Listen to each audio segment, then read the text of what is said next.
6 лица се приведени и по 20 се трага по вчерашната акција на МВР во Арачиново против организирана криминална група.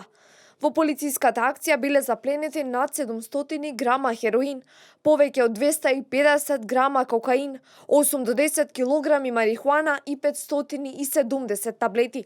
Акцијата на МВР била спроведена против лица од Прилеп, Битола и Арачиново.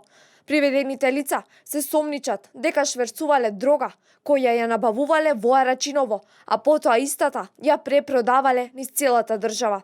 Еден од приведените, според полициски извори, е и братот на првиот човек на СДСМ во Арачиново, за кој медиумите објавија дека честопати бил во придружба на Зоран Заев и се фотографирал со него.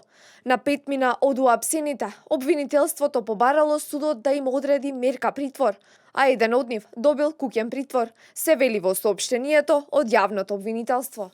Лицата се товарат дека сториле кривично дело, неовластено производство и пуштање во промет на наркотични дроги, психотропни супстанции и прекурсори од член 215, а не еден од осумничените му се става на товари дека сторил кривично дело, перење пари и други приноси од казниво дело од член 273 од Кривичниот законник.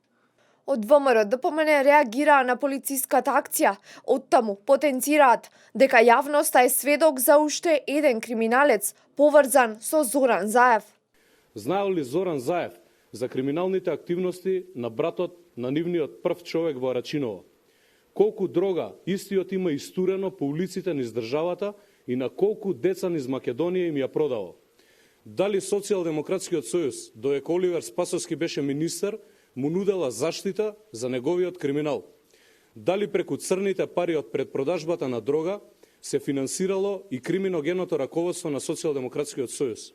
Од ВМРО ДПМН подсетуваат дека блиски пријатели на Заев се и повеќе лица кои полицијата ги гони за сторени кривични дела, како Сијат Рахик Сетко, Захир Бекири Чауш, Харун Хаджибулик, Данијел и Дејан Трајковски.